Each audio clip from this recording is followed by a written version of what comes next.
You said a PlayStation 5 wasn't worth it, huh? Ready? What do you think?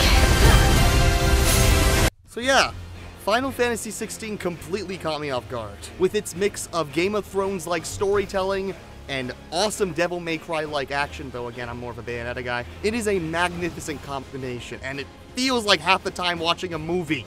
And its story. Oh my god, its story. These first couple of hours have had me on the edge of my seat, and the end of the opening flashback sequence is a massive kaiju battle between an Ifrit and a Phoenix.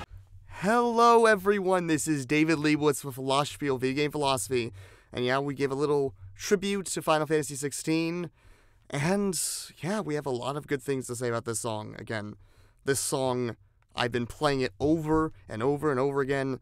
This moment in this game hits so hard, so let's go.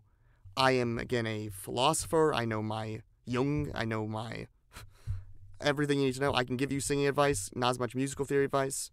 But without further ado, one of the most biggest bangers in this track, in this OST, away. The Ifrit versus Phoenix fight. Let's go! Oh god. This moment is so good. I mean, we are having two brothers fighting each other. It's insane, and you're controlling not the main character. The significance of this moment is so powerful. Joshua basically goes through, as commentate, a whole hero's journey in 20 minutes. It's one of the most heart-wrenching things I've ever seen. And the symbolism is horrible.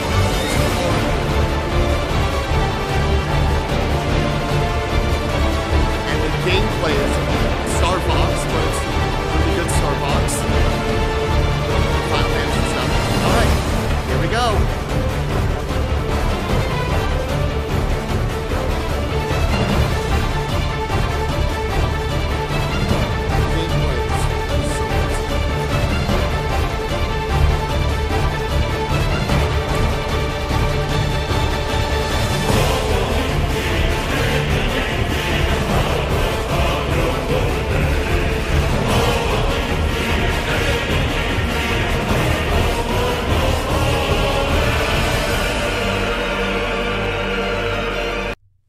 So, basically, this is why I want to talk about this song. Not just because it's a banger, but because this is the exact symbolism we're dealing with. This is humanity stealing the fire and becoming God. Prometheus, if you're not aware, was a titan that basically did a little trickery with the gods, with some, like, sacrificial meat and something, and got fire from them to give to the mortals.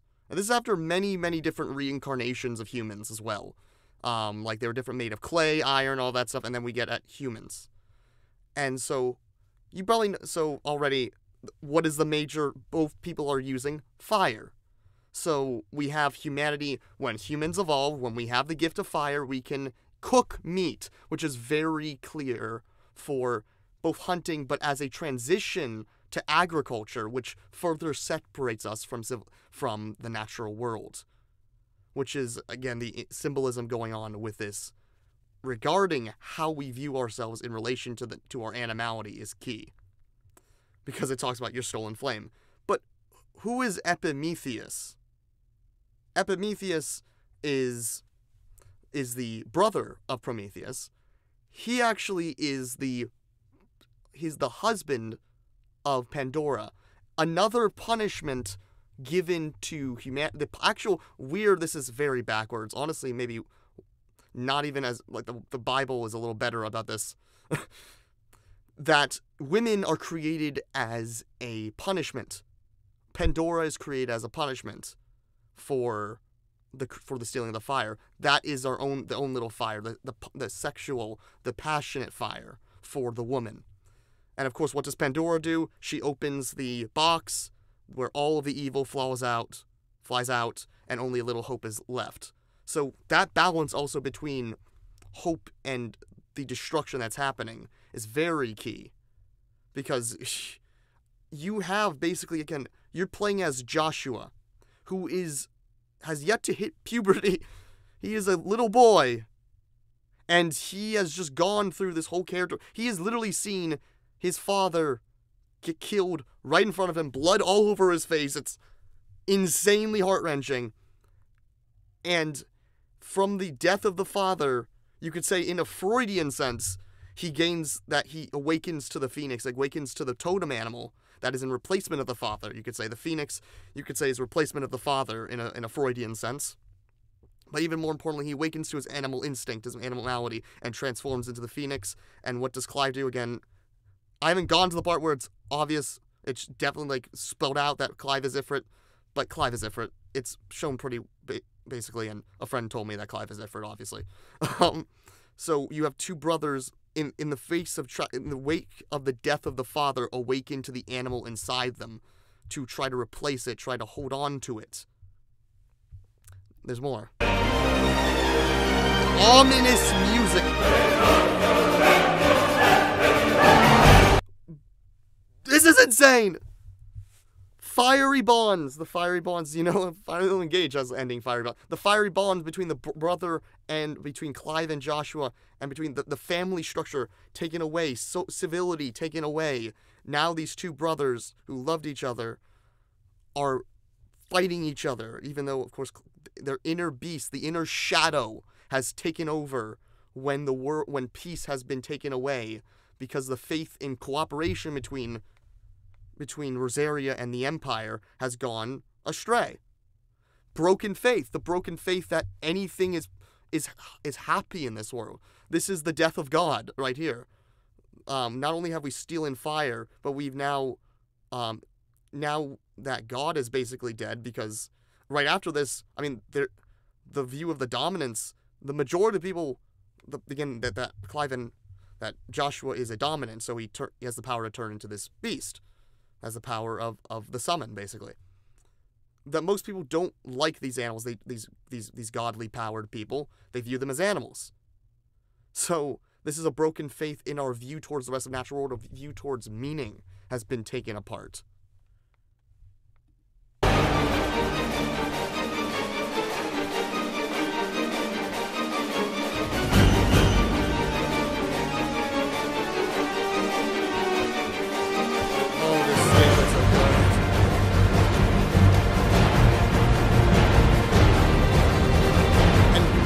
All this is happening while Clive is allegedly supposed to be subduing Joshua.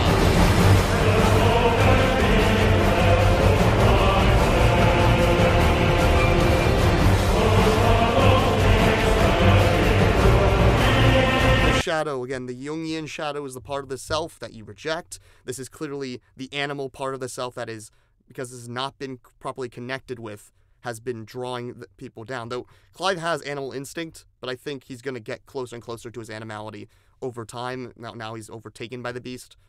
But at the moment, one's connection to the animality is being brought down with their shadow, which is a problem. Bringing people secretly, when they repress, they identify with the shadow, and therefore they lead to destruction, both themselves and the whole world. Jung said that people's lack of identification with their shadow, with their animality, is what caused World War I. And I'm sure he would say the same about World War II, which he's written a lot about World War II as well, but I don't think he ever made an animality comment. Well, he did write about he basically did the same thing, but he talked about Votan in a slightly different way. And if the Odin fight, because I know there's an Odin fight, if that has lyrics, I'm just wondering if that has anything to Votan, because Votan is the Germanic name for Odin, with a little bit more focus on the frenzy, the fiery warlikeness.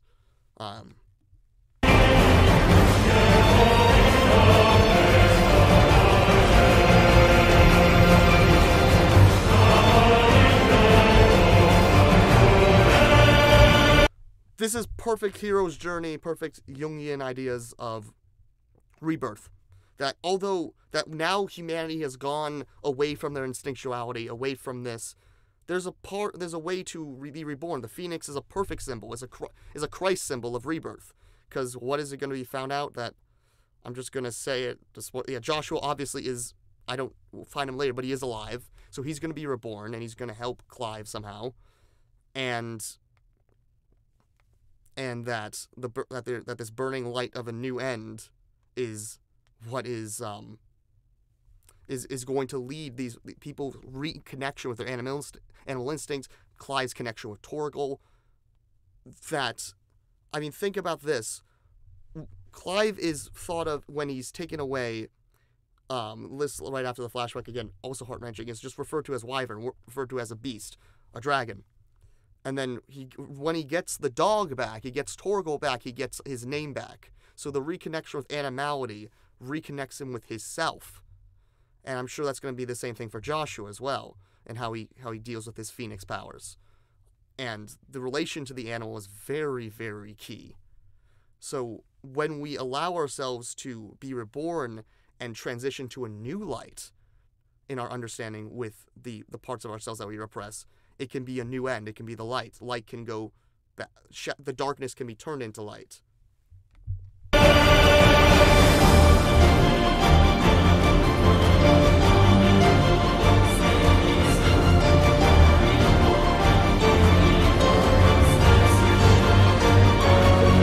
The phoenix, of course, you think about the Joshua, he's the child.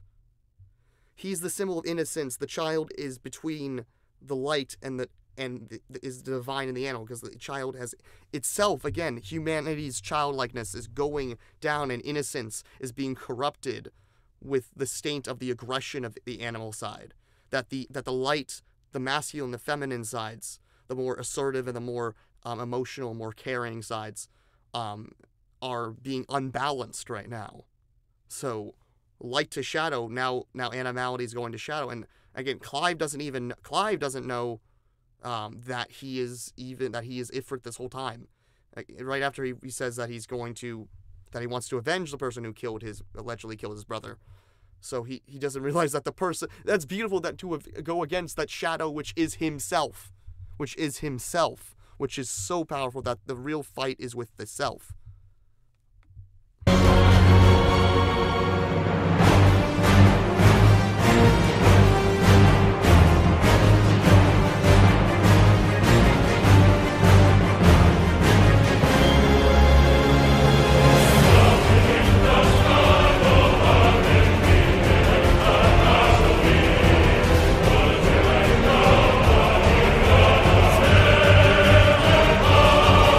Flood internal flames up high. I love it.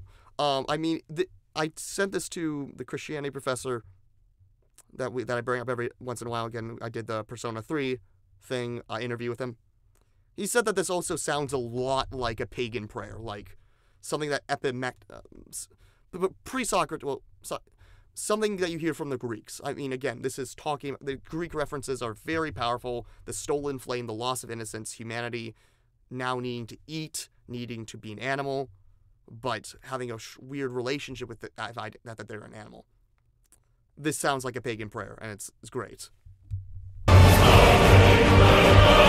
Fire in the night, that again, there's a fire, but it's not a fire of light, it's a fire of chaos. So how do we turn that chaotic fire and we tame it, but we don't allow it the order then to also be contained too much as well? Scarlet Beacon. The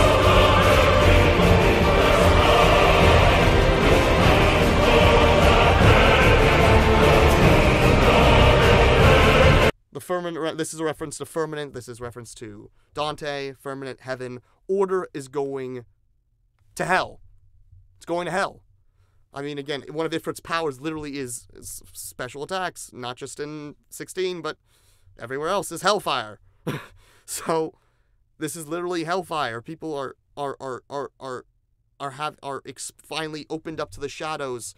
Order, the Freudian superego is out of whack. The id is completely taken over. The animal is taken over. The shadow is taken over.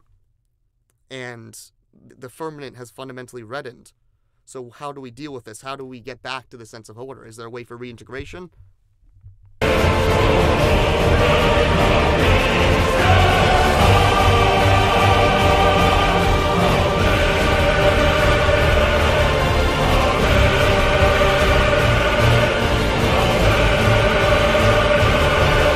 Away. They decide to call this track something very simple. Again, it could have just been called Ifrit versus Phoenix Flame, but it has the title Away. And away, this is going away this is away from heaven. It's like, again, the wings are going down, so we have lost ourselves, lost our connection with the divine, and the connection with meaning, and flying away from the shadow, both away from the light, but also unconsciously away into the shadow, away from meaning. Then there's a struggle of flying both away in both directions, but then trying to fly back and reconnect. But obviously this moment ends complete tragedy. So I think this is primarily conveying the tragedy, but there's a little bit sense of hope, again, that there is, again, the burning light of a new end is a possibility.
Starting to reflection. Again, the music has gone down to, like, it's less bombastic, because death, the contact with death is about to happen. Again, we think Joshua is about to die, and Clive is almost close to death. I mean, he literally is about to die if his mother didn't say, hey, he can live.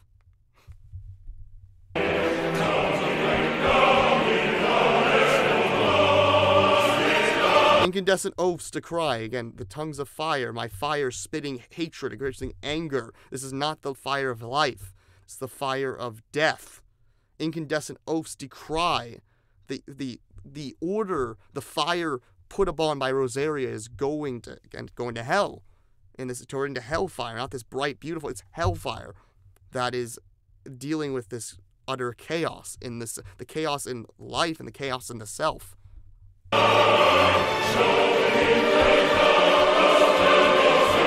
Shadows, these are fundamentally just accepted that only the shadow is completely taken over. There's no light, there's nothing, there's no control. The id is completely, in Freudian sense, completely, only the id is showing.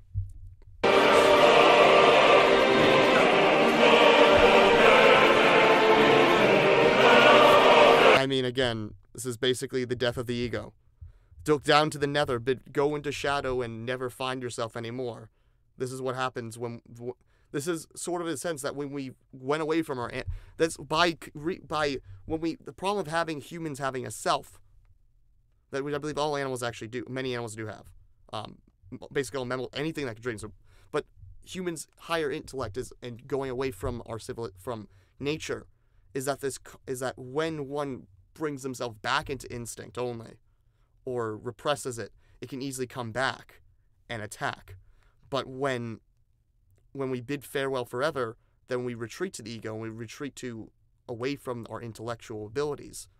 When we retreat to either direction, you need to fundamentally balance between the two, as we talked about with the Testament. But you bid well forever when you have sacrificed this is the meaning. This is not really up or down. This is the necessary of order, the necessary of balance between order and chaos has gone array, and both order is chaos, chaos is order. It's not anything light anymore. Now the unconscious is completely taken over, and you have no control. And Joshua is basically allegedly dead because his savagery has taken over. And Ifrit, Clive, takes over as well because he's failed to do his duty, because there's a lot for these young kids. That's why this moment is so powerful.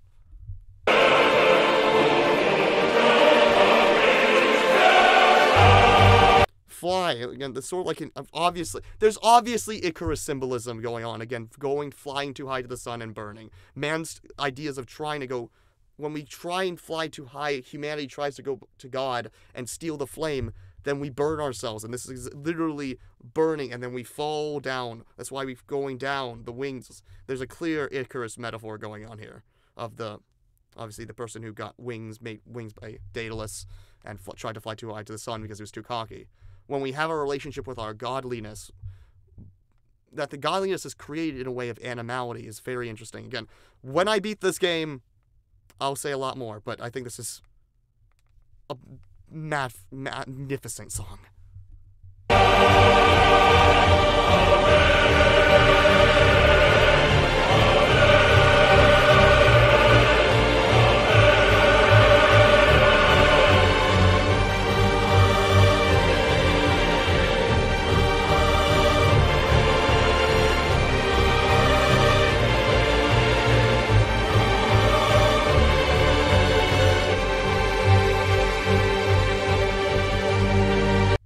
Alright, this has been David Lewis with Philosophy of Video Game Philosophy.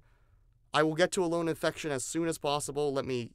I just don't want to give you false information about what I think is being said in that song. So when I have my information straight, I will get that to you. And I got other great things going. Again, I got a Koromaro thing. I got a lot of things on Animality coming up. It's going to be great. And Jungian are ideas with meaning. So these themes will be followed up again and again. Alright, this game is a masterpiece. Peace. It's David Lee's Philosophy of Video Game Philosophy. See you next time.